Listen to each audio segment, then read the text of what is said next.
ఓం సమర్థ సద్గురు సాయినాథాయ నమ. ఆధ్యాత్మిక జాగృతి 5వ అధ్యాయం. గురువును తెలుసుకోవాలి.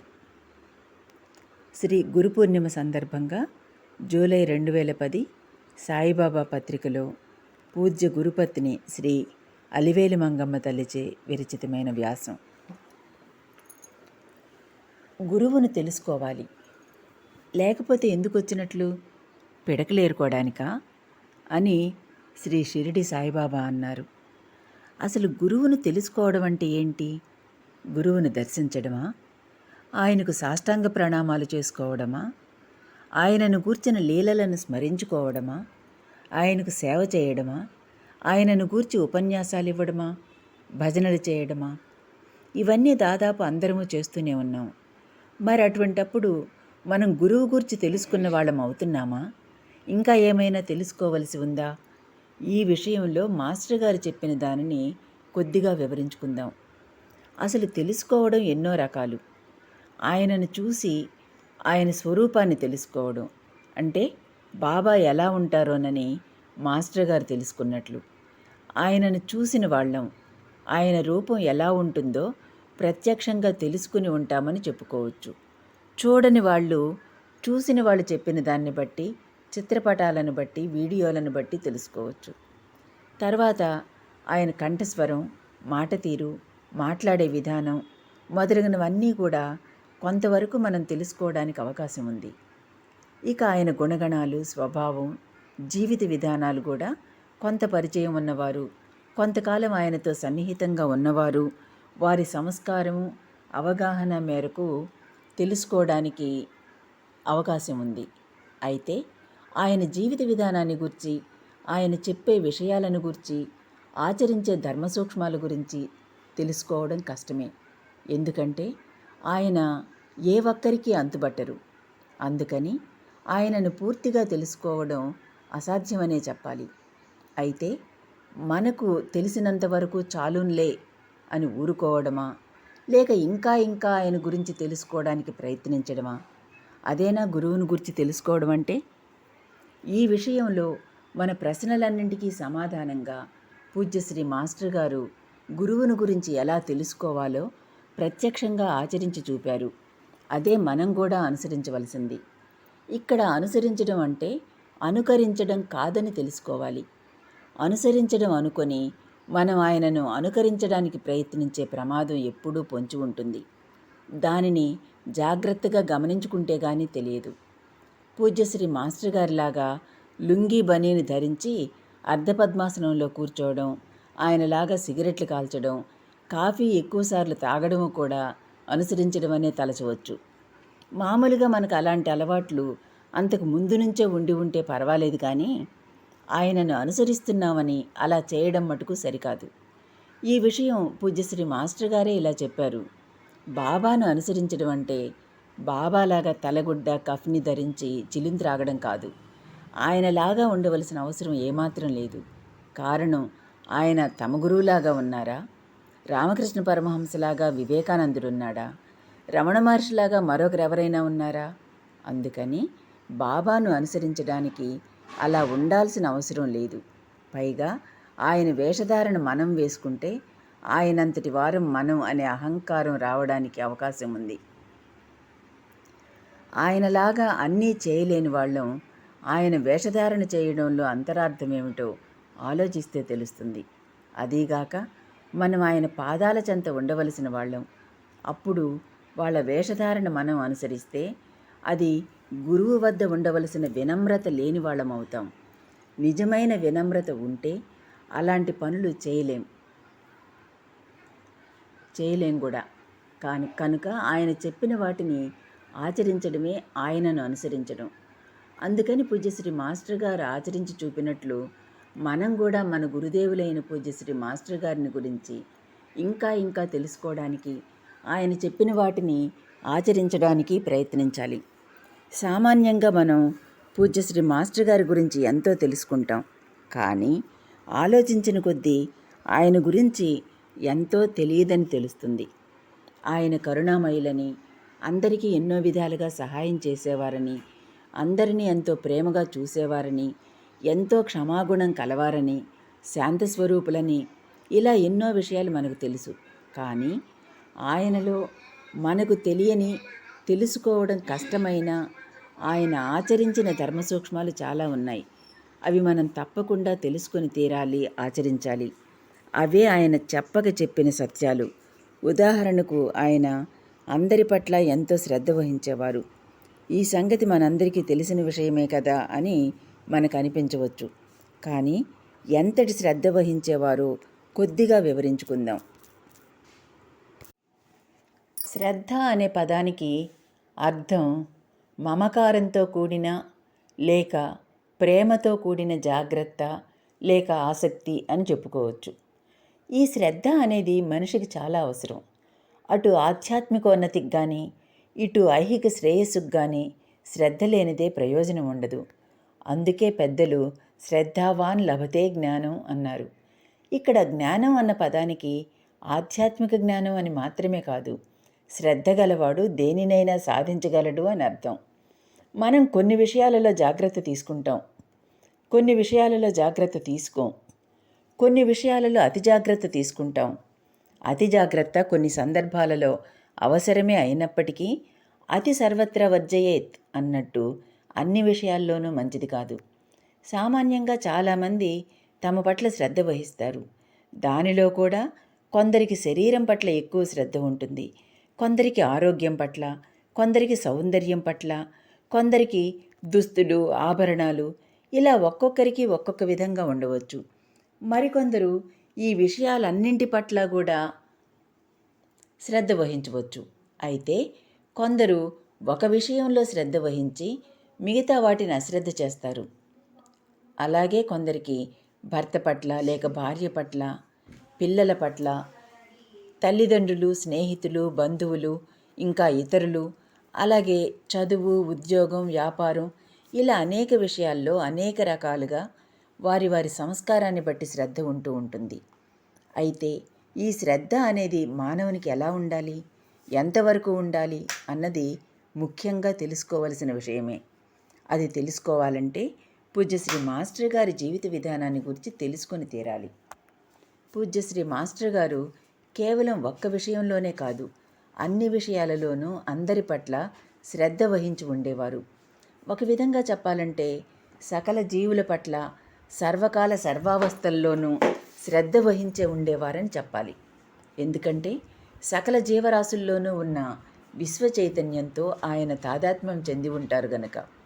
అందుకే అలా ఉండడం మహాత్ములకు మాత్రమే సాధ్యమేమో. ఆధ్యాత్మికతలో గొప్పవారుగా అంటే బాబాలు, అమ్మలు, స్వామీజీలు, ఇలా చాలామంది చేత భగవంతునిగా ఆరాధింపబడే వారిలో చాలామందిలో మనం చూసేదేంటంటే వారు కేవలం ఆధ్యాత్మిక చింతనలోనే ఉండడం, అలాంటి విషయాల పట్లనే శ్రద్ధ వహించడము జరుగుతూ ఉంటుంది. లౌకిక విషయాల పట్ల అంటే తమ కార్యక్రమాలకు సంబంధించని వాటి పట్ల, వారి పట్ల శ్రద్ధ వహించడం సామాన్యంగా చూడం.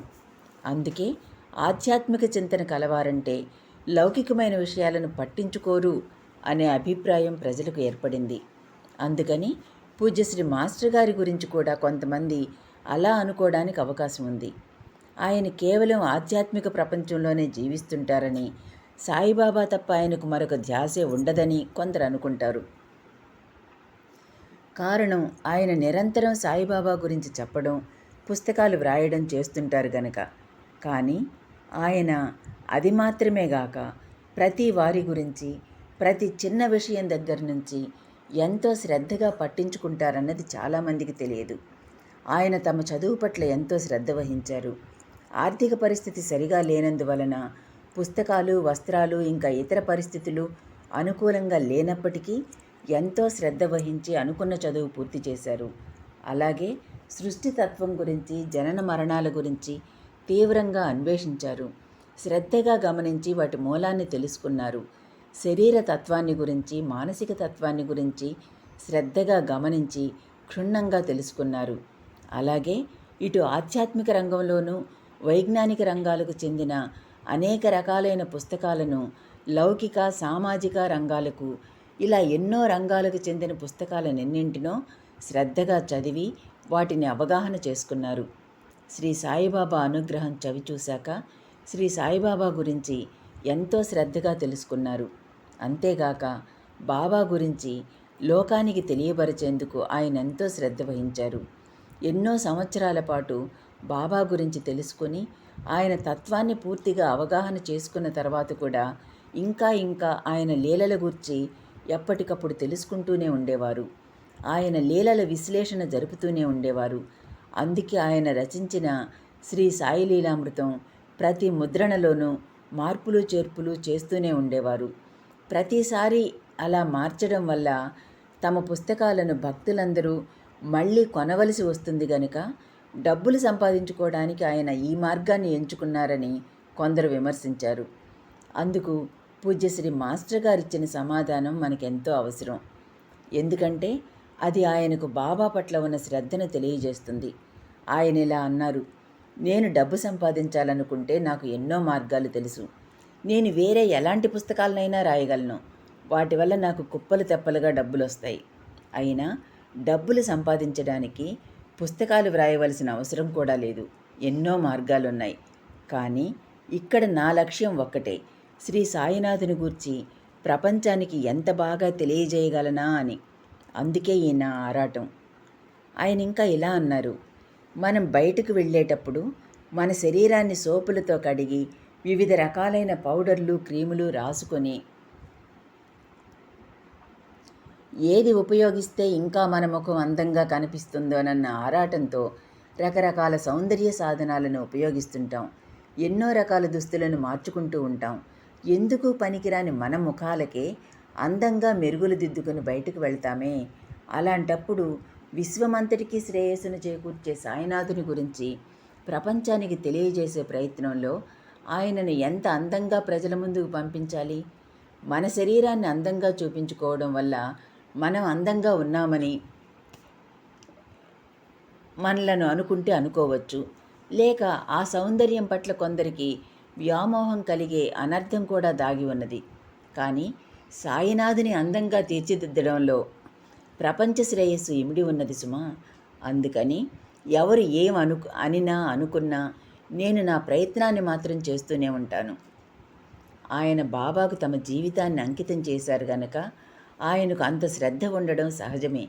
కానీ ఆయన లౌకిక విషయాల్లో కూడా అంతటి శ్రద్ధను వహించేవారు. ఆయన చర్యలను నిశితంగా పరిశీలిస్తే ఈ విషయం మనకు స్పష్టంగా తెలుస్తుంది.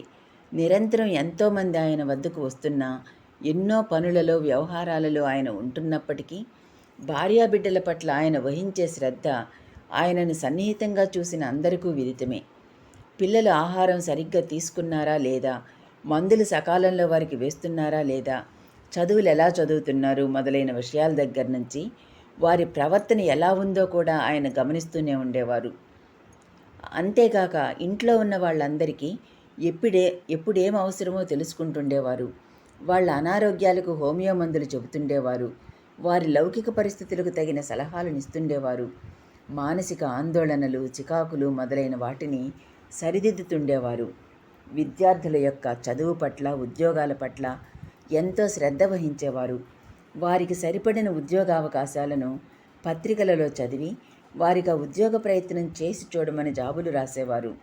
ఎవరికైనా ఆరోగ్యం సరిగా లేదని తెలిస్తే వారిని ఫలానా డాక్టర్ దగ్గరకు వెళ్ళమని కానీ, ఫలానా మందు వాడితే బాగుంటుందని కానీ చెప్పేవారు.